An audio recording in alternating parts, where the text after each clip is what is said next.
Hello, ladies and gentlemen. Today is Wednesday, March 9th, 2022, and this is your What's Happening Dracut. Good evening, ladies and gentlemen, and we welcome you to tonight's show from our overly ostentatious studio here at Dracut Access Television on Mill Street. And we welcome you to our live show tonight. We have a lot of exciting things going on tonight. We have great guests. Our hosts are in the house tonight, and we're just excited to be back on the air after a little bit of a hiatus because of a number of things. I mean, the winter, we had COVID ravage the hosts during December and January, and life stuff happens during the holidays, so we ended up not having a lot of live shows, although Richard and Phil did throw one in there, as well as did Gordy Scott. But we're happy to be back on the air, and we're happy to bring you all the information that's relevant to Dracut and the world now, what's going on around the world. So first off, we want to introduce our co-hosts for this evening. We have the inevitable and very amiable co-host in Phil Thibault, who's also a candidate for selectman. We have to make that note. How are you doing, Phil? Very well, thank you. Good, everything good? Everything is starting to fall back into place, which, as you alluded to, with life happening, but things are going very well. Yeah, we all had a bout with COVID, and it went through my entire family, my daughter's family, and the whole nine yards. And then we have our Cub reporter, the ace reporter, the high school gem of DATV and of What's Happening Dracut. Remember who discovered you, Richard? Remember who took you by the nose? You won't let me forget it, John. You won't let me forget it. As you're told by some people on that social media that you are being led by the nose by. Just keep that up, right? Keep it going. Absolutely. Richard Silvio, folks. Say hello to Richard. Hi, Richard. How's it going, John? It's going great. You know what? I know that I say I love the 1940s, but a war in Europe, that's a little too much for me. Oh, yeah. Well, you're going to be living it pretty soon. Yeah, no kidding. And we also have with us tonight our resident weatherman. This guy is absolutely tremendous, and I don't understand why he's not on the Boston Air yet, but he does a lot of work for them. And he's going to be an up-and-coming star. Our resident weatherman is Sean Kelly from Mill City Weather. Hi, Sean. Hi, John. Thanks for joining us on set tonight. This is an unusual thing. Yep. You're usually in the other studio, and you do your little thing there, but tonight we got you in here, and that's a good thing. Yeah, Feels nice to be How's life treating you? Busy, very busy. Times. That's good. You know, you're working for Channel 7 still, right? Channel 7, yeah. Channel 7, you do all their graphics and stuff like that? Everything you see on TV, 85% of it. Yeah, the weather but you graphics. also have a huge following on your Facebook page. Why don't you give it a little promotion right now? Yeah, Mill City Weather, well over 20,000 followers now, all around the Merrimack Valley, southern New Hampshire, and all the way up into the seacoast. When you want weather in the Merrimack Valley and you want to know what the weather is in Dracut, you got to turn to Mill City Weather. So why don't you give us a little bit of the weather for today? Yeah, actually, Nate, if you can cue me in there, I think we could take a live look at the radar. There you go. Wow. There we are. I don't know why. Wow. That's the OBS thing that we had to use there. Yep. So that's a live look at the radar right now. Some snow still coming across eastern Mass, and the back end is actually moving through western Mass right now all the way up into Springfield, probably within the next hour or so. So for us back in Dracut, probably around 9 or 10 o'clock, it should move out of here. And then is this going to work? Yeah. Oh, let's go back. That's a live look of Dracut right now. We actually have a live cam up there right around on Mill Street. Wow. You can see Lakeview Ave. We're actually going to be installing a new one within the next week. And this is one of the new ones that we have there. So we're going to be adding more cameras, hopefully to City Hall and Lowell, hopefully very soon. And another one in Dracut. And then another one too, up at the Franco. Oh, awesome. So we'll be having another one. And then hopefully we'll get more around the Merrimack Valley. And then, Nate, if you could go back there, I think we have there we are. Yep. So there's the 8-day forecast, and look at that trend, 52 degrees tomorrow for high temps. So whatever we have today will start to melt, especially as we enter tomorrow morning. And then 50s for Friday, and even next week, 64 for next Thursday. So milder weather it's going to start to come in over the next week or so. So anything that comes down now is going to be gone within a couple of days. Yeah, I mean, you have the road temps you have to deal with this time of year. Weather, especially winter weather, even though we're already in spring, to us weather people. You have the ground temps you have to deal with. You have the sun's angle, which again, it's the same as it pretty much is in October, the angle. And then you have, again, the snow is coming down during the day. So you have a lot more factors that you're dealing with this time of year. So I've it's more of noticed a headache. I've noticed that the cats are now getting into the back screen door where the sun is more now Sun's angle is higher. because it's Yep. warmer. And I opened up the blinds we have there, and it was warm there for them this morning when the sun was shining. The Sun's other angle is day. higher, so it makes it feel a little bit warmer. Yeah. So And daylight savings time is on Sunday. Sunday, yeah, So we'll it's coming out. we spring ahead. We lose an hour of sleep, not good. But Now you said that this. I use know. the extra hour. I know. So now you said that the weather's going to clear up around 9 o'clock tonight, Yeah, 9 and 10 o'clock, I think the back end should be moving through around. So. just in time for me to be able to get in the tubby. Oh yeah, all together. I mean, most of us. No, we The won't outside all tubby. we won't all be there with him. So. Yes. Pass. That's my hot tub, folks. Those of you that follow me on social media know that I do a nightly hot tub. That's right. I see it every day. No matter what the weather is. Yeah, yeah. No matter what the. Although the other night when I saw the flashes of light in the sky, I either thought that Putin was in progress or that it was thunder. So I decided to. Well, get after out of all, the John, you mentioned that Admiral Stoley is on vacation, right? Admiral Stoley is in the put meantime. away for Yeah, now. yeah. Although I'm starting to think about that, rethinking that because it's made in Latvia. It's not made in. Really? In Russia, right? So we're gonna revisit that. But Sean, we want to thank you so much for coming in Absolutely, tonight thank you. and being part of our show. You're an important asset to our show and to DATV, and we thank you for everything you do for us. Thank you, my friend. And, well, one other thing Yeah. is that Sean has worked in the past at AG. AG Hardware, yes. Oh, yes. In So Lowell. it's my cousin's actually. My grandfather started Gagnon Hardware, which was up on Riverside University about 100 years ago now. And his my great grandfather's brother is the one who started AG Hardware. So that's Andre Gagnon, and they were there for 68 years. It will be 68 years. in No, it's April. Amy works there. Is it Amy? Amy's my cousin. Yep, Yeah, yeah. she does the books. She's super. yeah, we love her. She's a super gal. She's a super gal. She works very well. Sad to with see us. it go. Again, been there 68 years. I've been there 7 years as it is. So, Yeah. I moved my way up within the family and the company, I guess. Yeah. So But, is it going? You said or something? Yeah, it's going out of Going out of business. Really? Yeah, they're going to convert the building to residential Residential, units. yeah. didn't Back know that. back in the 1930s, that's actually how it was. Before it was a hardware store, it was a bakery, and actually before that, it was another hardware store, which goes back to the early 1900s. So Wow. the building has been there for In for a Little long time. Canada, yeah. I didn't know So- that. I didn't know that. Well, lots of luck. I'm sure things Yes. will work out. Thank you. Sean, thanks again for coming in. Now we're going to take a Thank you. short break, and when we come back, we'll be with our first guest, Allison Volpe, who's looking for re-election to the school committee. We'll be back in a minute. Today I'm announcing the United States is targeting the main artery of Russia's economy. We're banning all imports of Russian oil and gas and energy. That means Russian oil will no longer be acceptable at U.S. ports, and the American people will deal another powerful blow to Putin's war machine. This is a move that has strong bipartisan support in the Congress and I believe in the country. Americans have rallied to support their Ukrainian people and made it clear we will not be part of subsidizing Putin's war. We made this decision in close consultation with our allies and our partners around the world, particularly in Europe, because a united response to Putin's aggression has been my overriding focus, to keep all NATO and all of the EU and our allies totally united. We're moving forward with this ban, understanding that many of our European allies and partners may not be in a position to join us. The United States produces far more oil domestically than all the European countries combined. In fact, we're a net exporter of energy. So we can take this step when others cannot. But we're working closely with Europe and our partners to develop a long-term strategy to reduce their dependence on Russian energy as well. Our teams are actively discussing how to make this happen, and today we remain united. We remain united in our purpose to keep pressure mounting on Putin and his war machine. So we're back, folks. That was quick. I didn't expect that to be. That's what you get for not reviewing what Richard has for Oh, I'm tape. sorry, John. But It's I a have to minute blame and 30 somebody. seconds. It's a minute and 30 seconds. Not long enough for you to go. Not long enough for me to get my hair straight.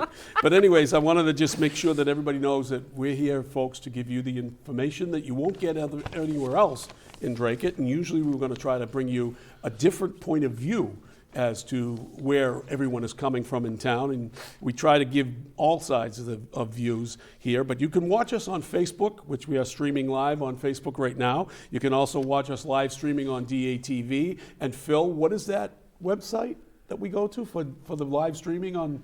DATV or Dracut Television. DracutTelevision.org. There you go. And Television we also spelled out. Yeah. We all. Huh? It's not spelled out. It's the initials. No, it's TV, right? Yeah. DracutTV.org. And then you could click on the live streaming and you'll get our show anywhere in the world, folks. How about that? And we're also, as you can tell, on Channel 8. We are right now live on Channel 8.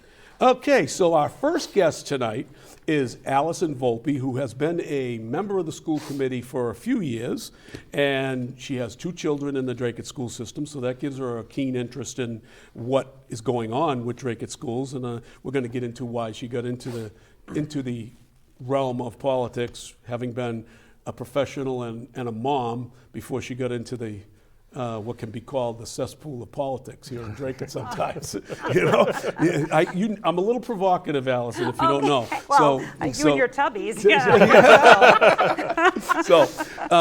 She's been on the school committee, and she's been a compliance officer and policy and auditing in the audit department at a pharmaceutical industry, which I find is very interesting because I was in the audit department for Mass Housing.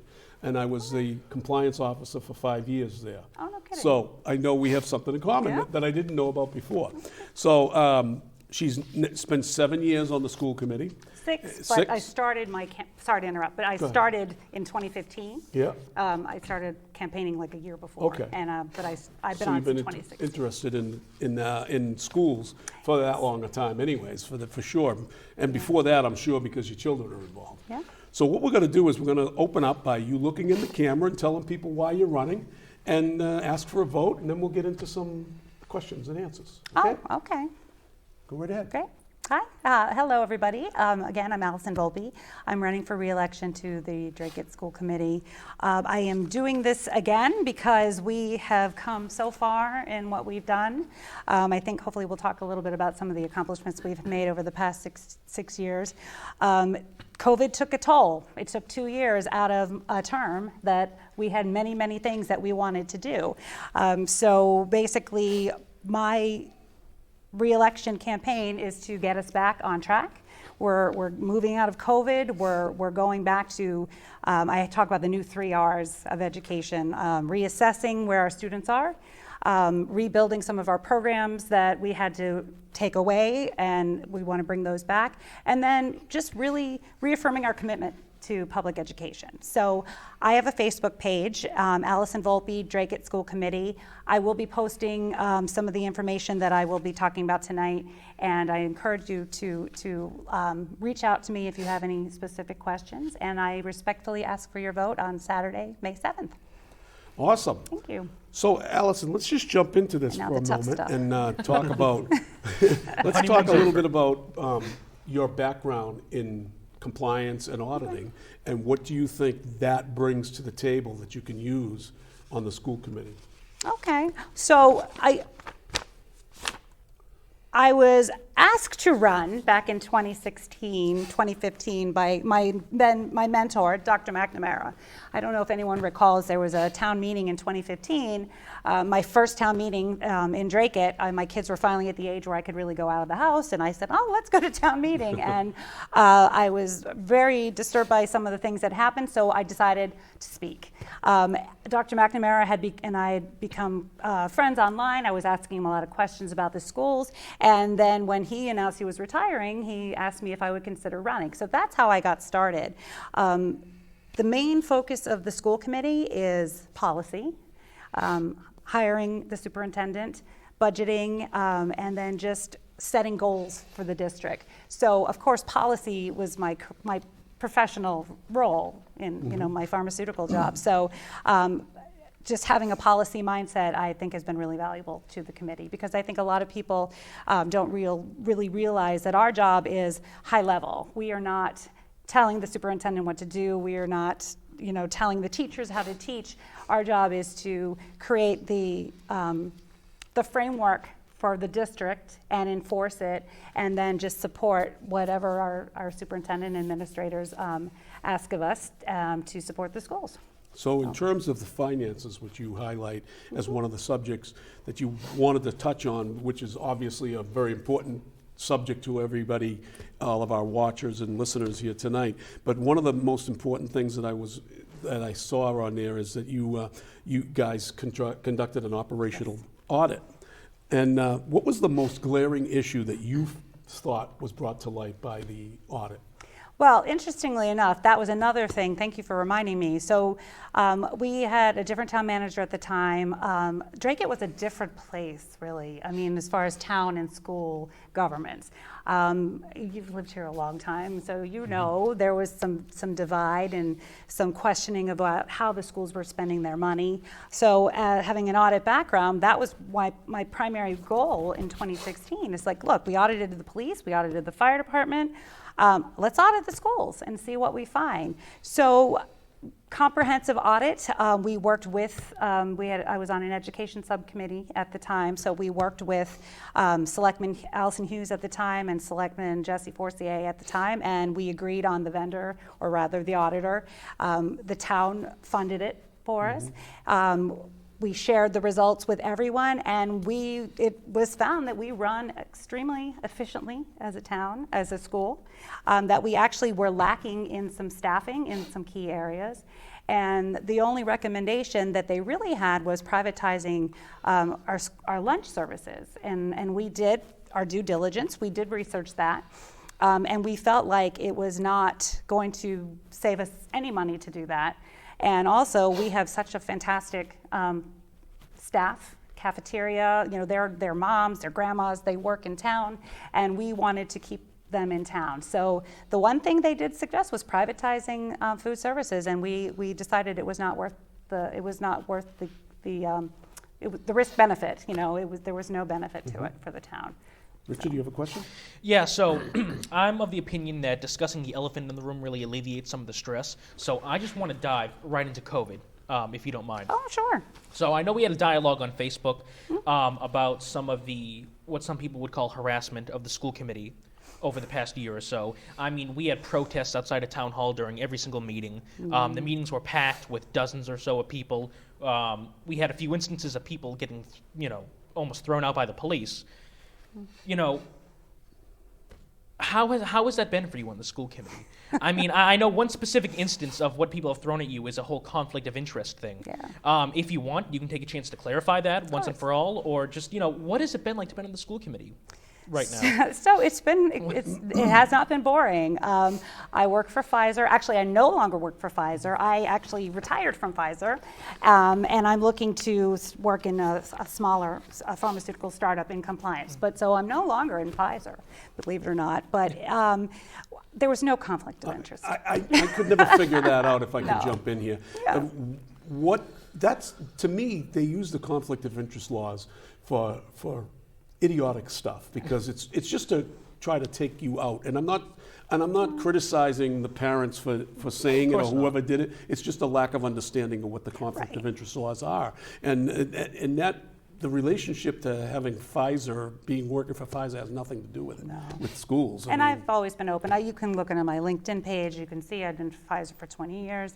I worked in the manufacturing area for compliance, but there was no gain for me to promote Pfizer drugs. It was no conflict. I consulted with our attorney to be sure, and there was none. So one of the things that Richard brought up was the protests. Now, there's nothing wrong with protests at all, and I stood out there with some of those protesters, and we were happy to be on their side when it comes to masking. I'm not opposed to the masking. I'm opposed to the mandating of it. I wore the masks. I wear the masks at the school that I coach at because it's something that the school asks us to do, and that's part of my contract. Well, you're a compliance person. You got to comply with what people want you to do, or you don't have to work there. It's as simple as that. And sometimes I take the stand that I don't go in certain stores or certain places that require it. For a long time I didn't wear masks, but Masks were good for certain issues, and I'm not going to debate that issue right here, right now. Well, But just to quickly go back to Sure. Richard's other question is how it was, that August meeting was shocking to me.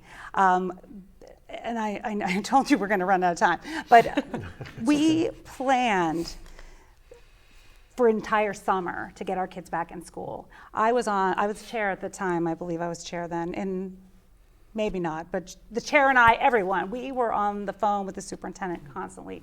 We planned, our administrators planned. They did not they did not take vacation over the summer. I'm talking about 2020 summer to go into 2020-21. So we got our kids, I just want to say quickly, because I want to shout out, because of our leadership, we were ahead of the curve with COVID mitigation plans.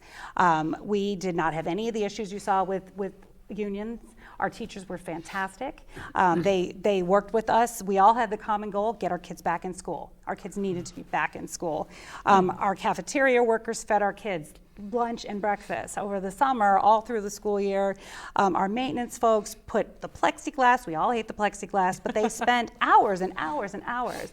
And we were well ahead of other districts. And in fact, Dracut was one of the 5 top districts for in-person learning for throughout the whole pandemic. So to think that we worked our butts off for so long and we were ready to go back in the fall, and going back in the timeline, everybody got vaccinated, and then everyone was free for the summer, and then COVID came back. It was the fall, and we had to work with our Board of Health, we had to work with our school nurses, and sadly, DESE was dragging their feet. And so as a committee, we decided we have to follow our Board of Health and the information that we had at the time, and that's why we did our mask, we upgraded our mask policy to put them back on. It was then the mandate came a week later because there were protests and there were people yelling and screaming at us, and school committee, we're there to help our kids, none of us wanted to be here. So it was not a good place. John, could I have a really quick follow-up? Real question, So, real quick. what would have happened if we went against the state mandate? What would have been the repercussions for the town? We could have lost funding. We get over 50%, correct? Over I'd like to know 50%, where that, now that you brought that up, I'd like to know where that said that, where somebody said we're going to lose funding if we don't follow that. It's a law. Oh, we can debate that at another time, but I'd like to see the law. The Okay. law doesn't say, first of all, DESE wasn't a mandate, was it? It was a recommendation. That's the way I No. read it. DESE mandated masks. They mandated They masks. mandated That I masks. didn't know. No, So, yes, okay. absolutely. And if you just, I can get the information Yeah. for you because Yeah. I looked at it myself.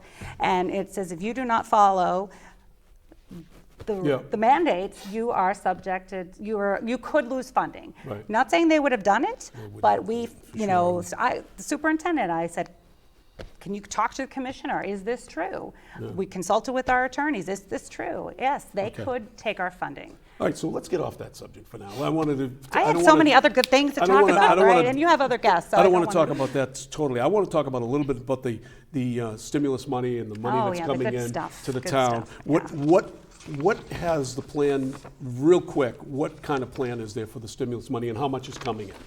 Okay, so first of all, we have COVID fundings that we have. COVID. I don't, just the funding. We have 2 more years to use that. So what we're using that for is to part of the reassessing and getting our students remediation for learning loss. We had the February break, we had the teachers come in, and we had students come who need more help. We're going to do that again, hopefully of an April break, maybe in the summer, and even Saturdays. We haven't decided yet, so we're going to be using COVID funding for rebuilding, bringing back what was lost, some of the And the things educational side. in the educational side. Has any of it been used to retrofit any of the schools with filterization or stuff? We already stuff did that, yeah. We did that. Oh, Was yeah. that money that was COVID money? That was COVID money. Good, because not And- a lot of people know that. Right. So I'd like to make sure that's out there, that happened. And Town Manager Vandal has been fantastic about helping the schools with all of this. So Right. all of that was COVID money. What we recently has happened, which is more fantastic news, school committees and our state legislators, we've been advocating for more net school spending, more money. The Student Opportunity Act was to bring net school spending up, and net school spending is the minimum requirement to educate our kids in your town. So finally, we're seeing that money come in. So that means, and I wrote this down, that's giving us more than $3.3 million in additional spending for our next budget, which is amazing. That's an additional $3.3 million on Yes. top of what you get, and that's COVID money. No, that's budget. That's budget money. Yeah, so COVID's going to be done in 2024. We're Right. not going to get any more COVID money. Okay. This, going forward, is for the fiscal 2023 budget. That is going to be the increases in net school spending. We're also from the state. That's all Chapter 70. So that anybody that you hired under the COVID guise Yep. to help mitigate some of these issues on the educational side will be able to keep those people because of that money. Well, not necessarily. So anyone we're hiring with COVID money would be under the understanding that that money will go away, and that likely would be a temporary. Right. So if we brought in more counselors and more tutors and more things, if we could find them, that would be temporary funds. Right. The money we're getting now from the state, which is our net school spending requirement, that is going to continue. Okay. So that has raised the bar for net school spending. So basically, real quick, I know we have to go, but Yeah, we got about a minute and a half. okay, great. So That's we're good. going to add 27 new positions Wow. to the schools. So- We're going to have additional mental health, special education, additional vice principals, additional teachers. Again, I'm going to try to post all this stuff so people can see it. But also, we've been able to reduce athletic fees this year, and we're going to, when we eliminated performing arts, we're looking at the bus thing. That's going to be an ongoing I have discussion. a question about the fees, real Yes. quick, because somebody sent me a message asking me to ask about fees, that you reduced the fees. Why not eliminate them? So, And if you had to bring them back in the future, bring them back in the future. Why not give the people a break, give them a break and just eliminate them? So we want to. So we're Yeah. eliminating performing arts. We cannot just eliminate fees until we're absolutely sure we can't bring them back. We don't have to bring them back. Worst thing we could do is eliminate a fee and then say in 2 years we need a fee. No. So it is our plan to, I would hope, to really eliminate all fees. There's a whole different discussion about bus fees and everything. We're going to be actually talking about that as a committee on Monday. Okay. But of course we want to reduce fees. But So now, any questions that we didn't get to you on, yeah. that we're going to get to Linda on, Okay, yes. on what's going on currently. But the other thing that I wanted to touch on was the track down at the high school. Yeah. There's many people complaining that they're not able to walk on the field that they help pay for with CPC money, and some of the sports people are complaining that there's an enormous amount of fees on them. For instance, it's almost $2,500 a day for Pop Warner to run their football games there. There's a fee for the tower. There's a fee for the snack shack that they built, by the way, Pop Warner built. And then there's a fee for a maintenance man there. There's a fee for a field watcher. It's $2,500 for a youth sports. Is there anything that can ever be done about reducing those fees or helping them somehow? I mean, it's a local. These are people who live in Dracut, and their kids are here, and they paid for the field. No, I agree. It's definitely, I was not aware of those, the fees, how they're broken down. I know that you can use the track. It's the turf inside and the fields that are permit required. And that's because, we are renting them out for different things. But it's certainly a discussion I'm willing to have. Good, great. Absolutely. Anything else you got? Yeah, I know Allison has announced, and through the school department has also announced, that we've been put to the next stage for a new school for the Campbell and Greenmont Ave, which is fantastic. Yeah. I'm not sure if you're aware that the school committee will also have essentially gains a seat on the permanent building committee for the particular project. Okay. Because it requires the school committee to have representation on the building committee. Yes. So my question is, who do you see in the school committee that would serve on the permanent building committee well? And you can include yourself if you think that you would like that particular opportunity. Well, I think I would be fine on it. I think any of my colleagues really would do well. We are not the subject matter experts. We are not the engineers. We are not going to be the ones designing and building. But we all know what our students and families need, and we're all pretty kept up to date by you experts. I think any of us would be well, we serve the committee well. I know the high school, Dr. McNamara served in that capacity. He's just I mean, Mr. Wilkie is our most, what's the your word? senior most. Senior, thank you. He is our most senior person, and depending on the timeline of when we'd start, hopefully sooner than later, I think, but honestly, I think any of us would do fine on it. Okay, because we don't need to, we are just representing the school. We're not the ones who are going to be designing and building, you know what I mean? No, but you represent the end user, which is very Yes, important. exactly. Allison, 30 seconds. Look into that camera right there and make a pitch. Oh, okay. I did. I'm going to do that. I know I could talk You and can talk. do it from the head. Come on, do it. From my head. I've devoted 7 years to the Dracut Public Schools. I look forward to devoting another 3. My children were in 3rd and 4th grade when I started. They are now in 9th and 10th. Just in the 4 years, I'm not counting COVID, the 4 years that I was on, we accomplished so much. And we didn't even talk about the master plan committee. I mean, I am invested in this town. I live in this town. My children live in this town. I love it here. And I just want to say that I'm proud to be a resident. I'm a strong leader. I have the experience.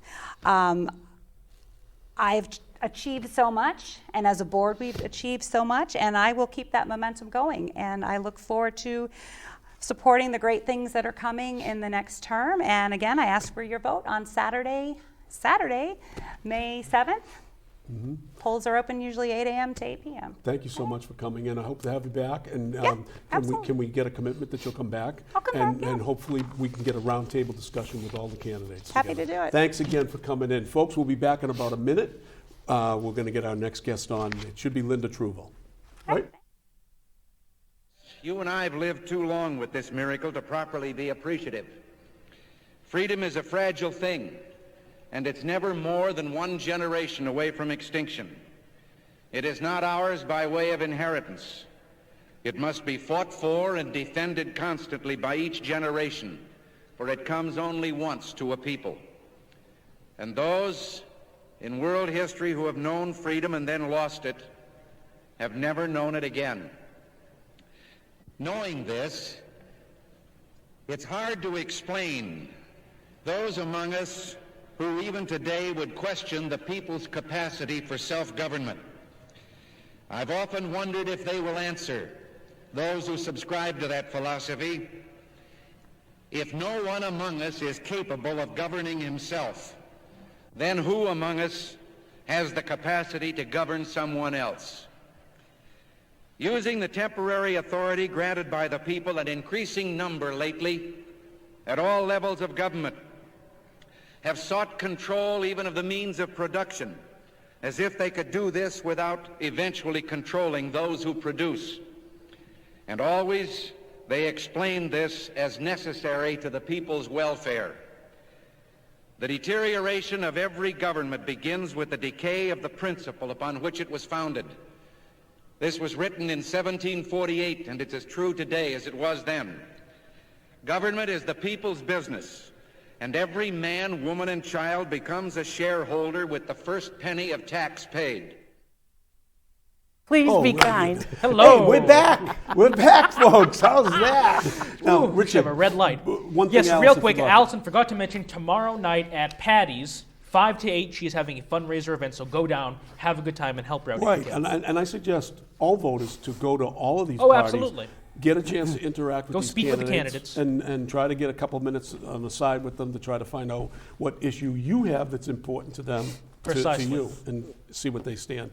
Well, our next guest is no stranger to Dracut. The family has been here forever. The Gormans and the Truvals have been here for a million years, and this young lady sitting next to me on my left is like the salt of the earth in Dracut. She's been so actively, from personal experience, active with the church that I attended, and I attended St. Francis, and they ran some great shows up there, and she was the leader of those shows. But she was an awesome administrator and teacher here in Dracut for many, many years before she moved on to greener pastures in, I don't like to say retirement when I get to my age because it's more like vacation, the permanent vacation. But she didn't sit still. She went back to work, and she worked for St. Louis School, I think it was it? I was a principal at St. Louis School. St. Louis School. And then I retired a second time. So retired a second time. And then I had a principal friend who approached me in church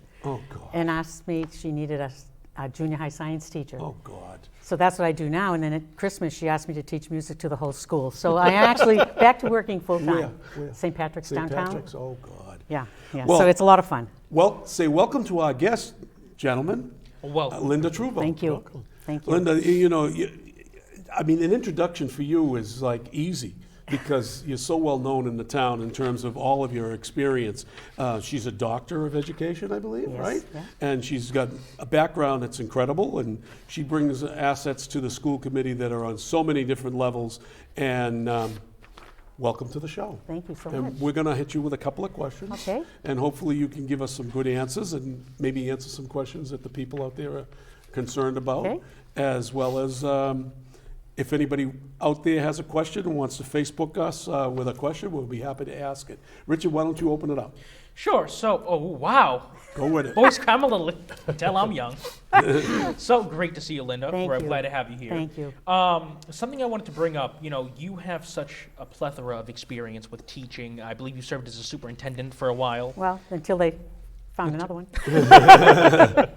She was a candidate for superintendent. Was she too, really? Weren't you? Yeah. Well, I was going to, and then Yeah. I changed my mind because I really liked being the assistant. It was There like, you go. Yeah. Yeah. So some of the teacher friends, believe it or not, after this whole fiasco, some of them still talk to me.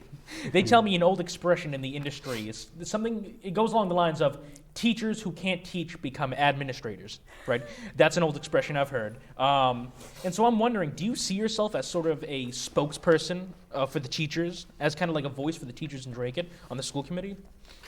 I mean, obviously you're supposed to speak for the parents as well, but do you think more or less you kind of bolster teacher? I think it's a combination Yeah. of bringing in the parent thinking and the teacher thinking and trying to hopefully merge them together in a very amenable interweaving.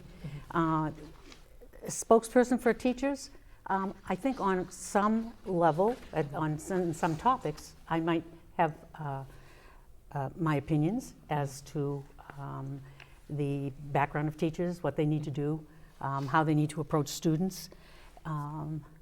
But as far as the autonomy of a teacher, I think that's an individual concept for them. And as principal and curriculum director, I tried very hard not to impose a lack of autonomy for teachers, because that kind of demoralizes them and just right down destroys their creativity, Right. their ability. And I think when the MCAS came out originally, that was the worry of teachers, that we have to teach to the test, we can't really use our own skills. I agree with you on that completely. But I think over the course of the years, they have learned to weave together their skills and the knowledge base that they need by integrating. And you have to integrate the subject matter and build upon it as a unit, Right. the little pieces, but put them all together. So Phil, you have any questions right now? Well, I'd like to ask you the same question that I did of Allison. And so it was recently announced that the Campbell and the Greenmont School were essentially approved for the MSBA to go to the next step. And I believe we're probably going to look at feasibility and such, which requires the building committee, I believe, to come in and hire the architect and some of the consultants. There's also a requirement that by the MSBA that a member of the school board sit on that building committee. So my question to Allison and to you is, who do you think should be on that particular, who should have that assignment? And you can certainly say yourself, because I mean, it's a question of, I guess, how do you see the rest of the committee as yourself working together and then out to the... Well, luckily, we work well together. And as I look at their backgrounds and their skill level, I would pretty much say any one of us would be good. Joe has a plethora of information that he has stored up here, and so he usually can come out with factual information that would help in a process of that sort. And we have 2 teachers, so they can come from that experience. I have the experience also all the way up, so I would bring a different kind of background to being on a board that would put together a building process. And so the inside of the building would be a piece of cake, because I really need, and I know everything that pretty much does, because when they were building the junior high, I was working with people and with the plans with the construction company and so on. So I have I kind of have an idea of what is going to be expected, but I think anybody on the board has a background that would assist. That's excellent, excellent. I know for the high school project, when Stephen Stone became our superintendent, he was fabulous. Oh, because he was at every meeting also. Oh, so that he is such a hard worker. yeah, thank you. So keeping on the Campbell School, it's a Campbell School Greenmont project, I believe, that is going to be combination. Is there any estimates of what the cost will be? Well, I know that you can't nail it down. Right, Nobody's asking you right. to do that. But well, the one that they're just doing in Tingsboro, I believe. Right. And what's and that? they're pretty much cookie cutter. I mean, Yeah. If we want to put everything in it that we want to Yeah. put in it, a couple $100 million. well, I'm not sure that much, but Okay. it'll be higher than we're used to. Yeah. Well, 150 million. I think Yeah. because of the cost of Just the things going up. cost of materials Oh my alone have gosh. I know. gone through the roof. But one of the things I wanted to ask, and this is a question from some of the taxpayers in Dracut. So we know that there's a certain amount or a percentage that the MSBA and the state and the town has to pay. So I know that there's a threshold of 50%, supposedly. So do you know where we might want to fall in on what percentage the state will pay and we'll have to pick up? Well, I think it might end up being, and don't hold me to No, this, no, because no, it's nothing's an done, because it's educated really guess. early in the Right. game. Maybe 60-40, Oh, that would be good. yeah. And so, again, that's an Yeah. educated guess. Yeah. And so. Now, has there been any discussion about where the town side money would come from? Would there have to be an override? We haven't really gotten into that deep discussion, because we were waiting for the vote, Right. so that we could talk about it. And now that we know that for sure, now there will be discussions on what kind of a project we want, first of all. Right. And knowing the Greenmont, having gone there as a student as well as a teacher, Right. and the Campbell, teacher and vice principal, I know the things that need to happen there if we were going to merge anything together. Right. If we were to build, now, we need to find land. I mean, that's another Right. problem, is you need to find land if you're going to build a new building. The Campbell area, the school, the complex down at Campbell isn't big enough? Its present feasibility is not that the acreage isn't there, but Okay. there's some other land near there. Okay. But I don't know if anybody is going to approach that person. Okay. But just to hop on that, I suspect that the course of events will be maybe funding the feasibility out of free cash, possibly. And then after the feasibility is done, we'll probably find out what the estimated cost is, and Right. at that point, you make a determination if it's an override for that particular Right. amount. And I think that's a good process, because you have to have all your basics first and your foundations first, and then you can make those intelligent Right. answers to the questions that everybody's asking. Right. And Phil will have a lot of input on that, being on the permanent building committee. You had a question, Richard? Yeah, so, Linda, I think it's undeniable that you're very soft-spoken. And during the meetings, you don't tend to say too much, so I just wanted to ask you, what's some of the stuff you do behind the camera? I mean, I believe you're part of the policy subcommittee. Yes. So what does that look like? And that's crossed my mind as I sit there, okay? And I listen to everybody ask their questions, and I don't have questions because I've been there, done it. Right. Everything that's brought up, I've done in the past. So it's not new information to me. It's just new in the time period. And so I know and understand what they're talking about, so I really don't have questions. So a couple of times I'm sitting there going, just say something. But there's nothing to say because I know what they're talking about. Right. And you know, if they were to ask me about it, I would be able to give an answer, but that time frame, it was not appropriate for me to butt in and say, sometimes I do and say, oh, now when? Right. Anybody hates when you talk about when back, way back then. You know, people do not really like that very much sometimes because times have changed. Right. So any type of answer I would have given from my experience, I would need to kind of look at it with some new eyes on the present day, which I do. And but I still, the reason I don't say too much is because I understand what it is and I don't have questions because I get it. So I wanted to touch briefly, earlier we talked with Allison about the whole business of COVID last summer and how it got really heated with some of the parents and with protests and what have you.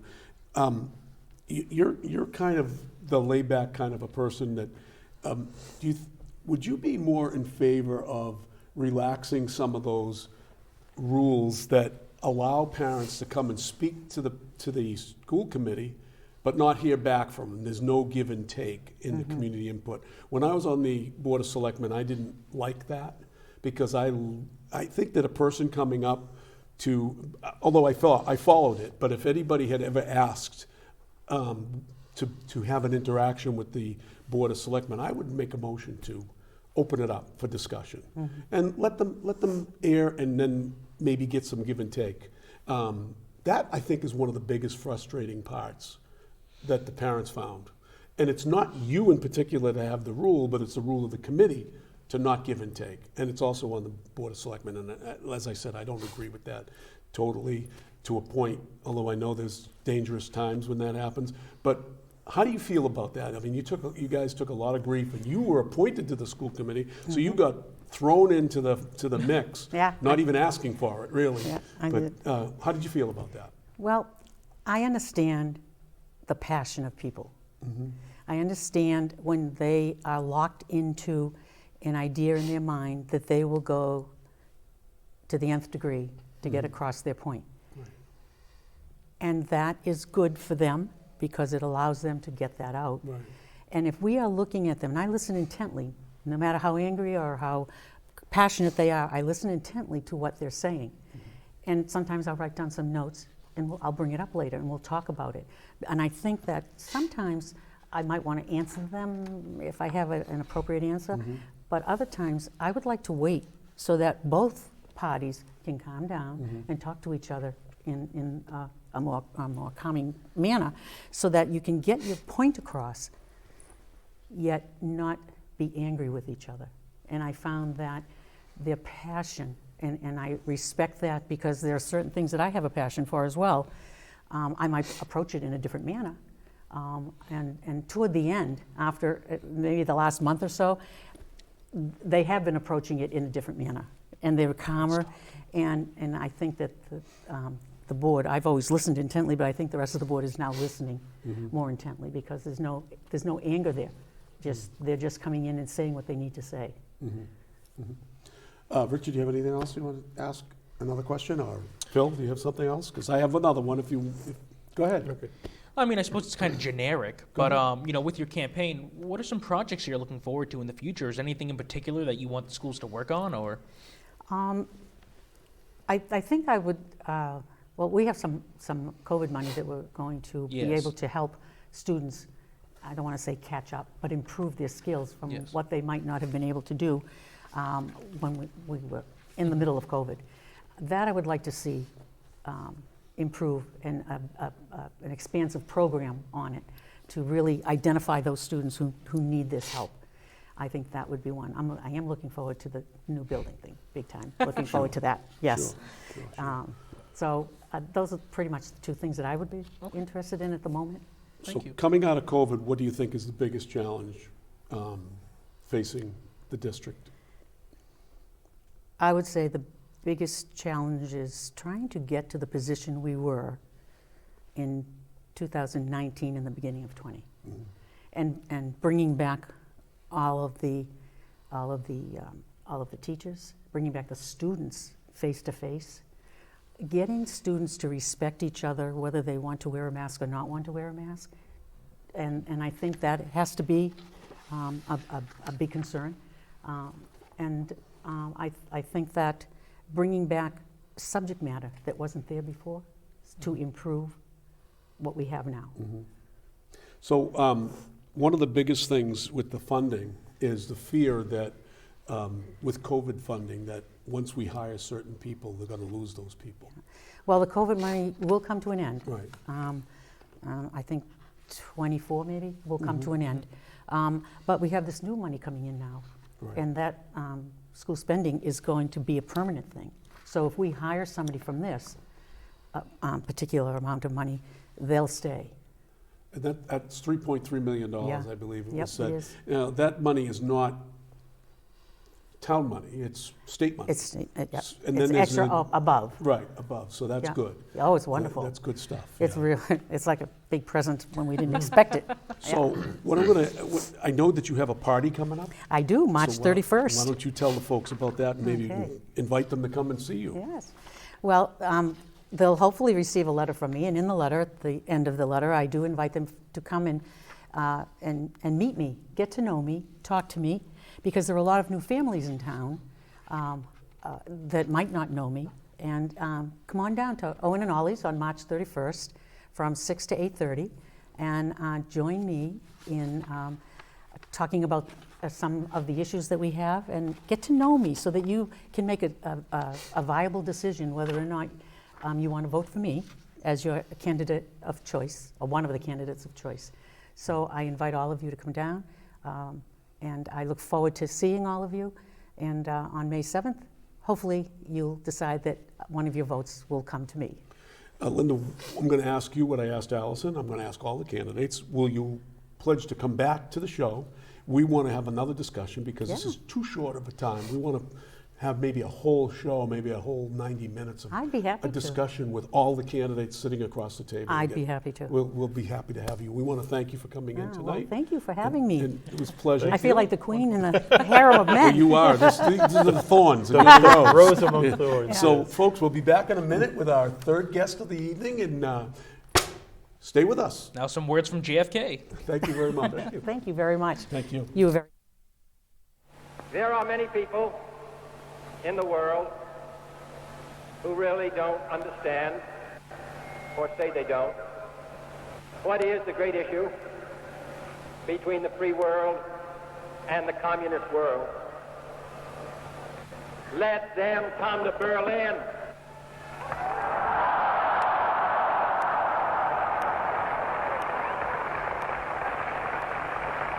There are some who say that communism is the wave of the future. Let them come to Berlin. And there are some who say, in Europe and elsewhere, we can work with the communists. Let them come to Berlin.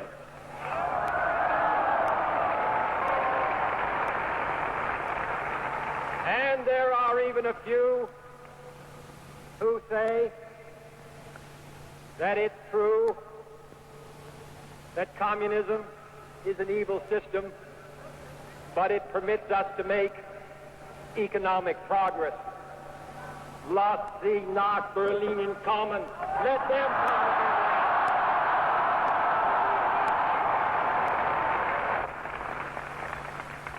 Freedom has many difficulties, and democracy is not perfect. But we have never had to put a wall up to keep our people in, to prevent them from leaving us. We're back. And before we get into the next guests, we want to send out a special message and condolences to the family of William Billy Zunas. Bill Zunas passed away this past week, and he was a tremendous individual, a very dedicated veteran services agent for the town of Dracut for many years, worked in town hall. He was also the personnel director, I believe, in the early days of personnel directors for our town. He served the community well. He was active in veteran services and American Legion and all of those different veterans. I know Lowell and what have you. And he's going to be sadly missed. He was a gentleman, never really took political sides on any issues and things of that nature, but a real upstanding American, patriot, and Dracuteer. We send our sincerest condolences to the family of Bill Lee, and we wish him rest in peace.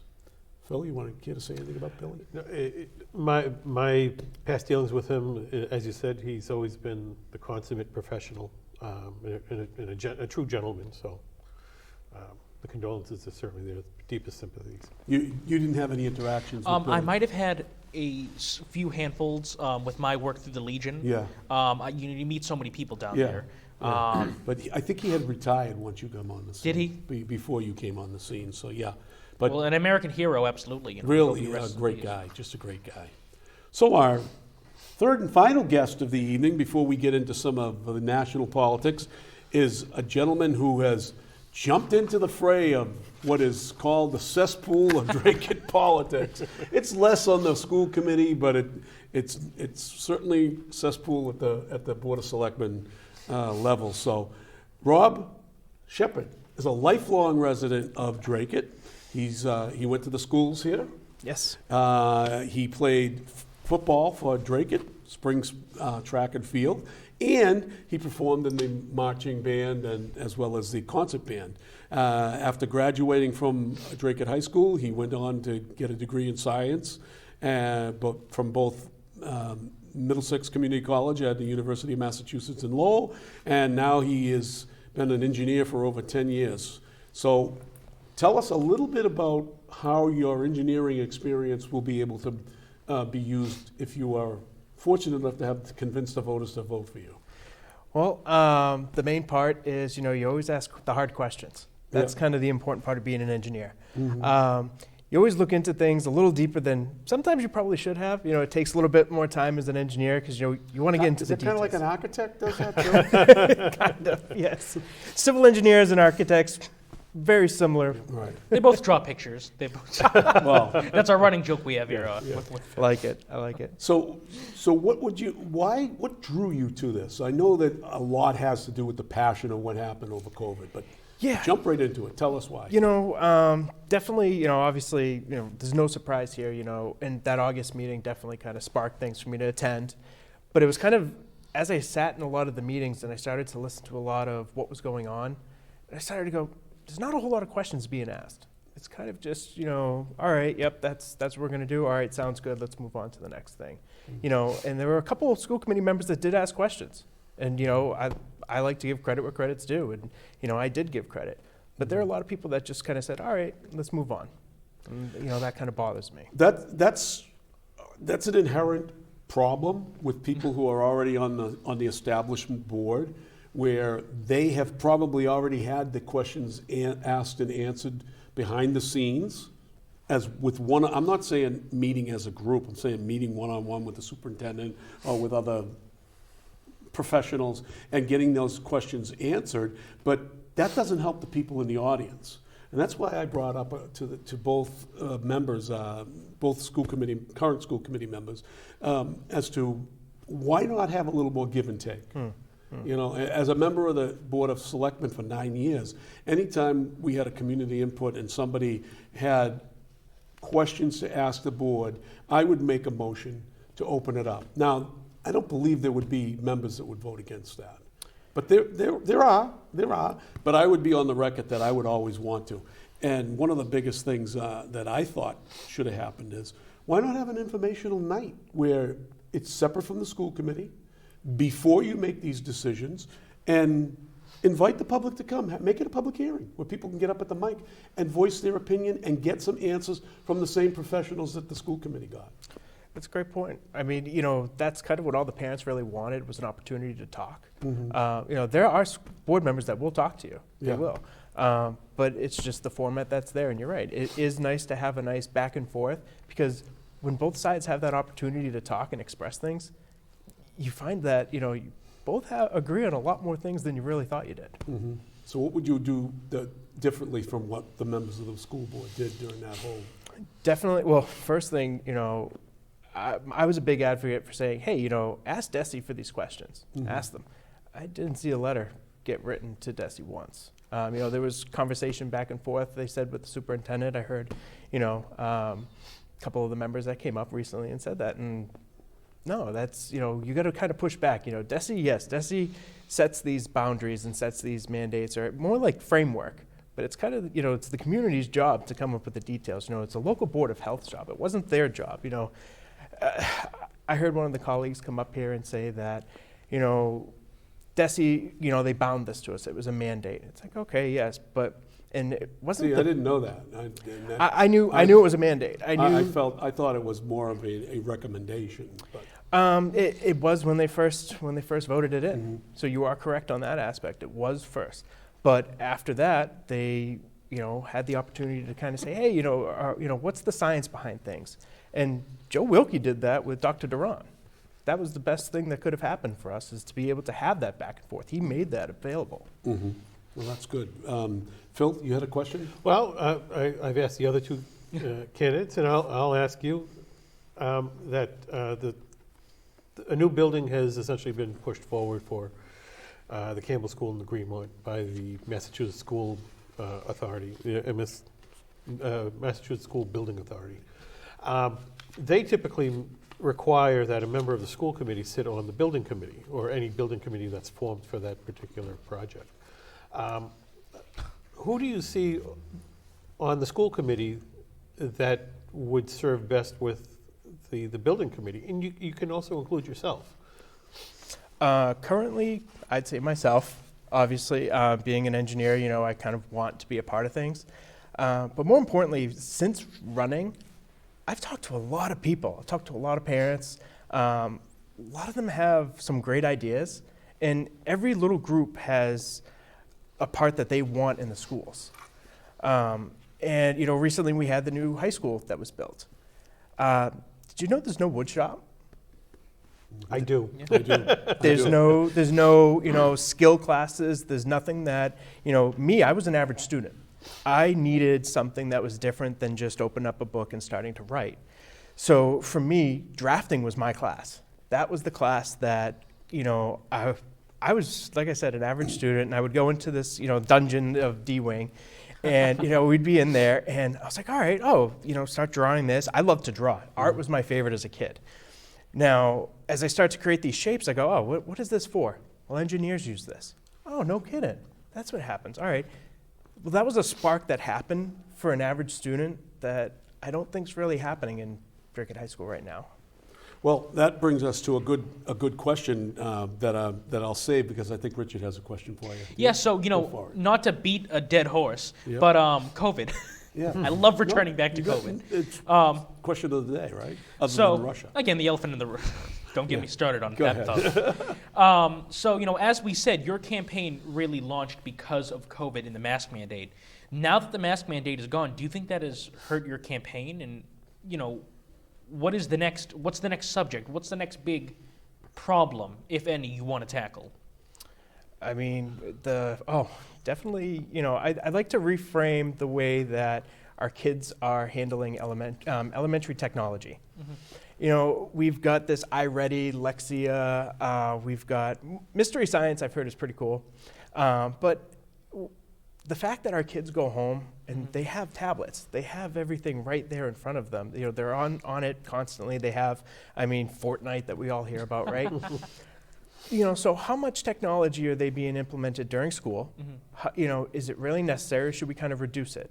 And that's kind of what I want to do, is I want to reevaluate that aspect for the younger kids. Next task is definitely, we have the Greenmont Campbell. Yes. That's definitely a part of it. More so for me, though, it's, the project leading the way. That is currently with honor students. And where, for me, drafting wasn't for honor students, but it sparked that interest for me. I remember the whole reason I went to Middlesex was because I got a letter in the mail that said, hey, we do drafting. That's what sparked me to be sitting where I am right now. That's cool. Now, you touched upon the shops. When I was in school, we had shops, you know, and it was a good thing. But now we have regional schools that provide that kind of educational experience. But not all students get to go to the regional schools, right? So I agree with you that maybe we should have shops in our schools. What's supposed to happen, and it may sound like I was kind of harping on Project Lead the Way, but I actually sat in a meeting with them. They actually had a networking webinar, and they said that you're supposed to have a community of engineers, a second board that actually caters their course to the district. I'm not aware of any of that we currently have for Dracut. So, I'd love to sit on that. I'd love to create a subcommittee for actually technology and, make sure it's being implemented correctly. But now back to, the shops and the hands-on, like, kids need that. The average student needs that. And I was that average student. So how do you think that your interaction between the regional school and the Dracut schools should be? Right now, I think it's kind of a cool or chilled kind of relationship between the two schools because the money shifts if kids leave Dracut and go to a regional school. How do you think the relationship should be between the two school systems? I mean, I think, as much community you can have as possible and much back and forth, collaboration. I think collaboration's key. And I mean, you can kind of complement each other in different ways. So if, you've got the average kid that will end up saying, all right, I'm going to follow my friends. I'm going to go over to the high school. Well, what if that freshman year that, they find that, I should have went over the vote. How are they helping them transition back over? Richard? Yeah, I just wanted to ask, speaking of relationships, there have been some pretty hot back and forths between the parent groups and the sitting members of the school committee. So if you are elected to the board, how do you see the relationship being between you and the other members and the interactions? I mean, do you see like a coalition forming possibly with Dr. Duda, or how do you see, the interactions?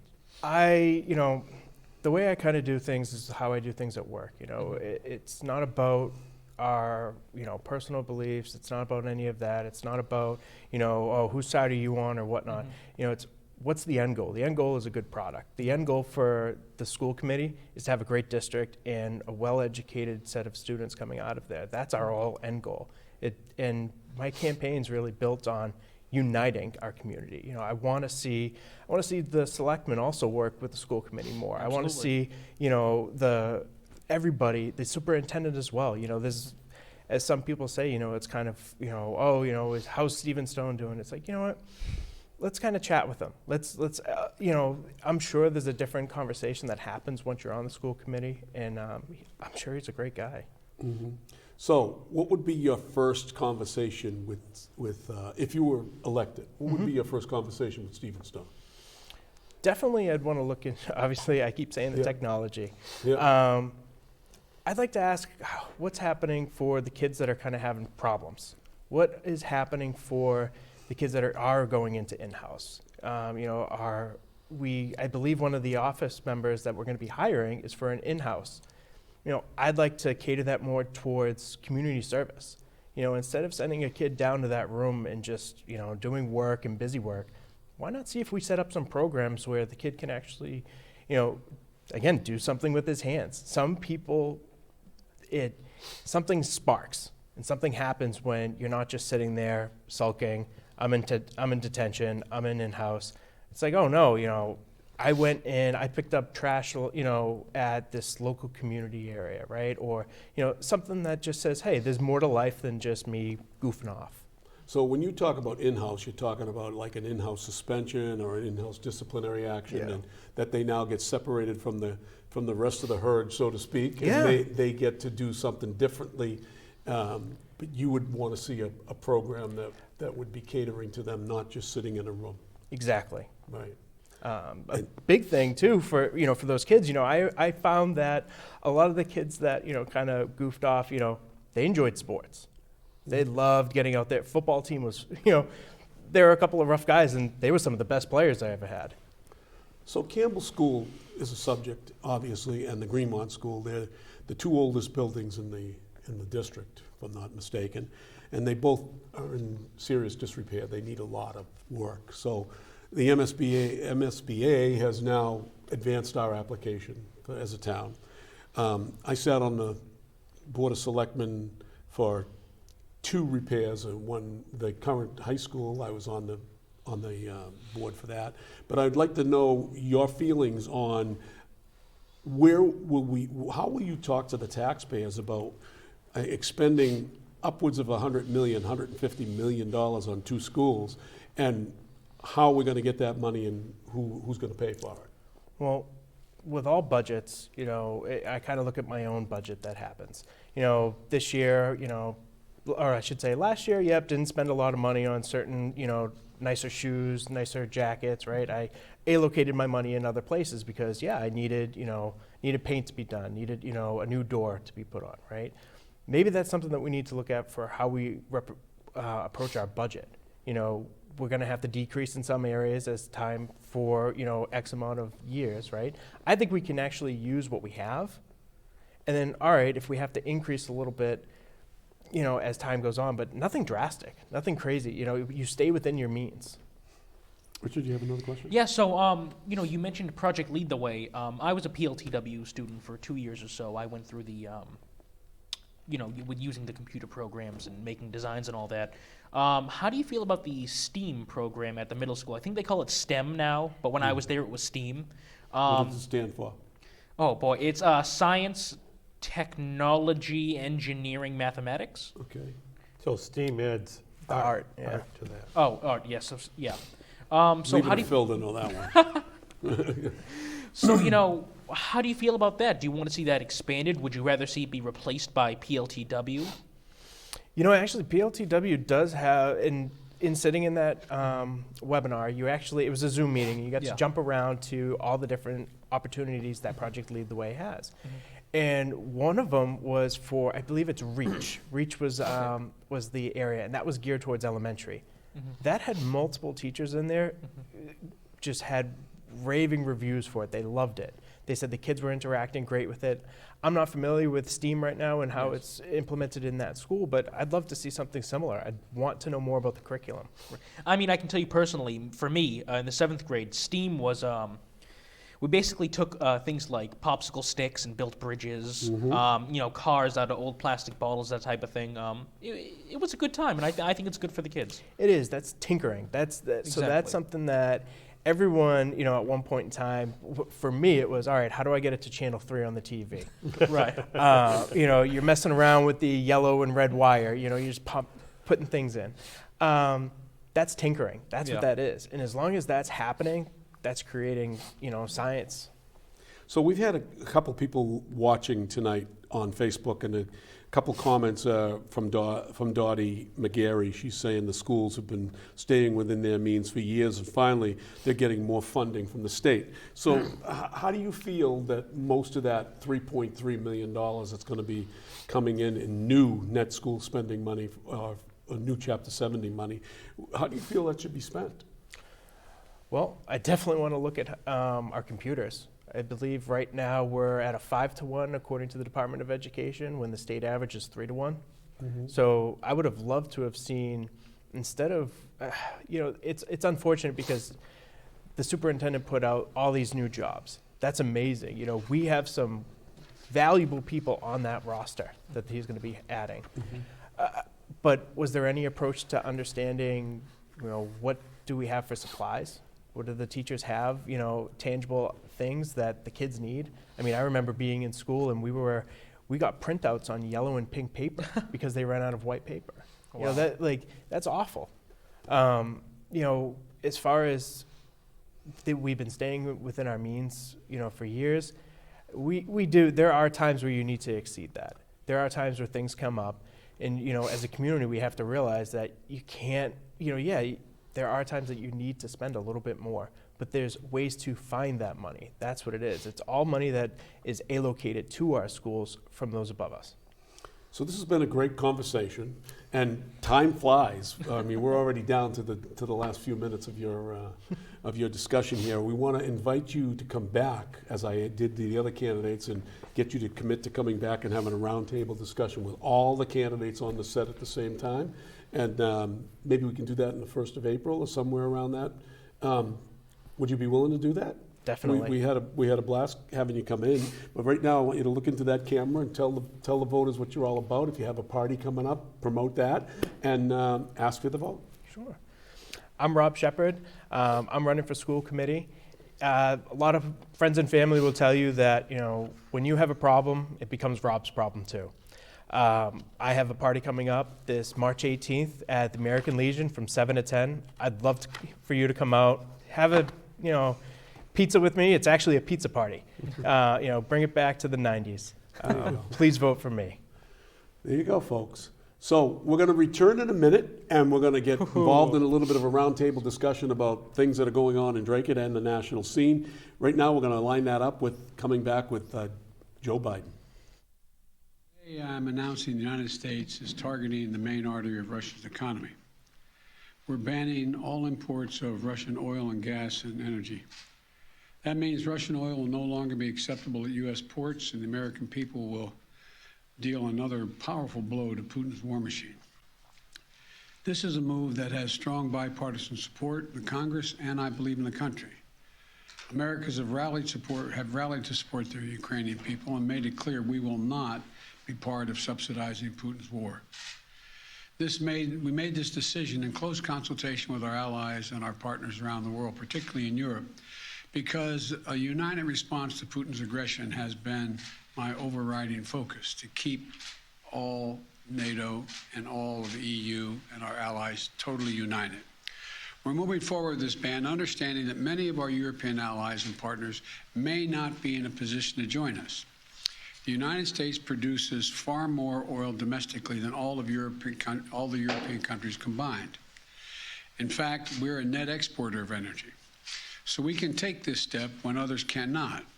But we're working closely with Europe and our partners to develop a long-term strategy to reduce their dependence on Russian energy as well. Our teams are actively discussing how to make this happen, and today we remain united. We remain united in our purpose to keep pressure mounting on Putin and his war machine. So before we get into some of the statements that Joe Biden just made, President Biden just made, I wanted to talk briefly a little bit about Dracut politics, and I mentioned twice tonight about the cesspool of Dracut politics, and it's only just begun, but there are again these beautiful manila envelopes going around, and there's all kinds of FOIA requests going out for information. I'm glad that the candidates are gone, because now I can be myself, right? and not be, a little bit of sugar coated to keep them so that they're not part of the fray of Unleash the Kraken. of what I believe is just full on crap politics in Dracut, right? Phil, you could jump over here, maybe you can get a little closer. But the bottom line here is that Dracut politics is sinking to the lowest of any lows you could ever imagine. I mean, I was part of it when I first became a member of the Dracut community and put my name in the hat, where we had one particular group, and the same group is still 20 some odd years later trying to control things, and they only have new useful idiots doing their dirty work. And the way they do it is they spread these vicious and vile things about people. They try to dig up things in the past. Be careful what you wish for, because everybody has something in their past that they're not so happy about. Mm-hmm. And it may have happened at a time when, you were young and foolish and did things a little bit differently. But as maturity grows on you, you get a little bit better at being a human being. But some people don't ever get better at being human beings, right? Mm-hmm. And in Dracut politics, it's beyond belief. Some of it's permeated into the DATV, which we can get into on our next show because we don't have a lot of time to do it today. But some of the stuff that's going to be coming out, you're going to be saddened if you're a person who would like to get into politics, because it's abysmal. And it's an abomination what some of the stuff is going on already in the background. I'll tell you right now, there are some people that I won't even waste my time on, but there are others that will get it, will get some attention from me. But we'll save that for another day. Phil, you have anything you want to add? You're a candidate, and you're going to be the subject of it, so. I'm sure. I got my waders, so I'm just hoping I won't have to have hip boots. Oh, you're going to have hip boots. They're already lining up to go after you in so many various ways, and they're lining up to go after Tony Archinsky. I'm going to tell you something. The Board of Selectmen race is going to be an interesting race because the school committee race is going to be one of the generic school committee races where, you know, tell me how good you are, and what you bring to the table. But in the selectman race, it's going to get downright dirty. There's 4 candidates in it now. I mean, you know, Tony Archinsky's going to get. He's been on that board now for 9 years, and people are going to start bringing out stuff that they're going to try to dig up stuff and make up issues. That's what they're going to do. And it's a real shame that a person who has, I have not agreed with everything Tony's done. Mm-hmm. I have not. We've been adversaries and we've been friends. We've always come back to being friends. He supported me with my candidacies against Joe DeRocco. And of course, they hate him because of that. And I supported Tony when he went in, and he actually ran against me. In fact, I have a cute little cartoon that Tony made up, and I keep it in my. It's cute. But Tony and I have a relationship, and albeit it's not. We don't go out to eat or drink or anything like that together, but we certainly have a relationship, and it's a good one. And that's the way it should be. Right. I've run a couple of times. The first time was against Ken Cooner. Yep. I consider him very much a friend, right. And we chat quite often. Right. But I mean, I've gone off on a tangent a little bit here because before I came in here tonight, last night I watched the Board of Selectmen meeting, these FOIA requests going after people, you know, like Karen Merrill, who serves on the Finance Committee, another person that I don't agree a lot with, and I don't have, we don't have a real good relationship. We'll say hello. Kind of cool, but we'll say hello. But there's no need of all this personal stuff and trying to dig up and dredge up stuff on people just to bury your enemies. And, I mean, a good point to that would probably be Rich Cowan. As you know, he serves on the Finance Committee, and there was this a guy who I am not that close to in terms of. But you know, you had people that were trying to get rid of him because he wasn't qualified to be on the just ridiculous. Finance Committee. First of all, I believe the only qualification is that you're Dracut resident. Right. And he was appointed by George Miliaris, and I got to speak with George a little while ago, and he had mentioned that he was getting feedback about appointing Rich Cowan, as you can imagine.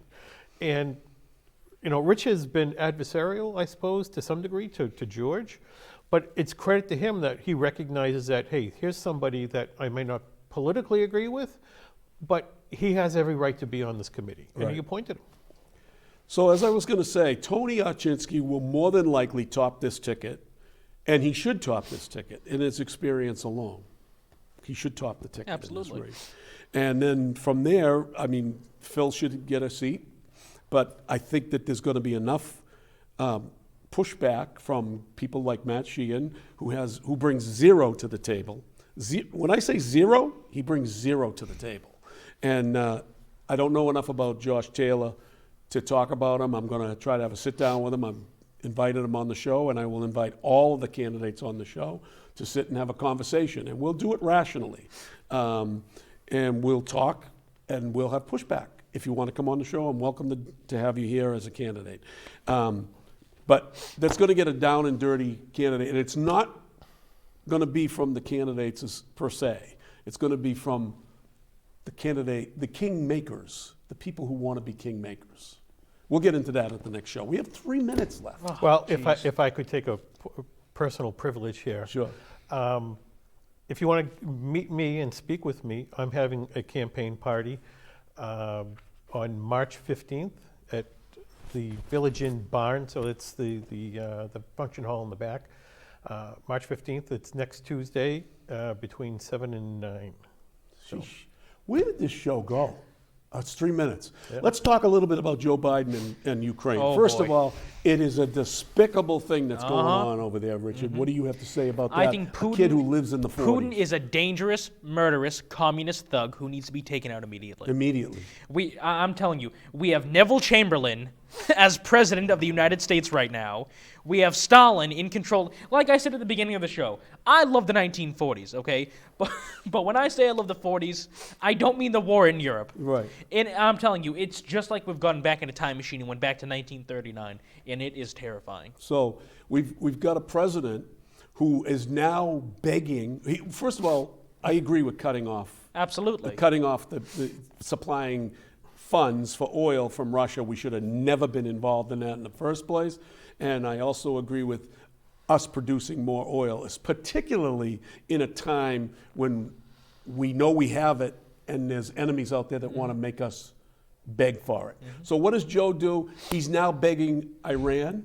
Am I right? Iran. He's begging Venezuela, communist country, and Iran. They wake up in the morning teaching their children to kill Americans, to kill the U.S. And we now want to go over there and we want to put money into a different communist. So we want to go from one evil empire to another evil empire. It's disgusting. It makes no sense to me whatsoever. You can't make it up. But you have people out there that were commenting earlier tonight on our Facebook page that'll be all upset because we're banging on Joe Biden. Joe Biden is the epitome of a moron when it comes to this stuff.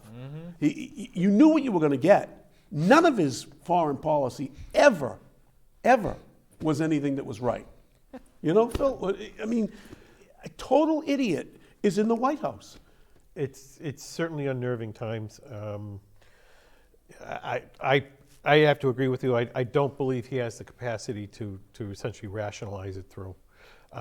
Much like Neville Chamberlain, he's going to secure peace for our time, and we know how that ended. Exactly.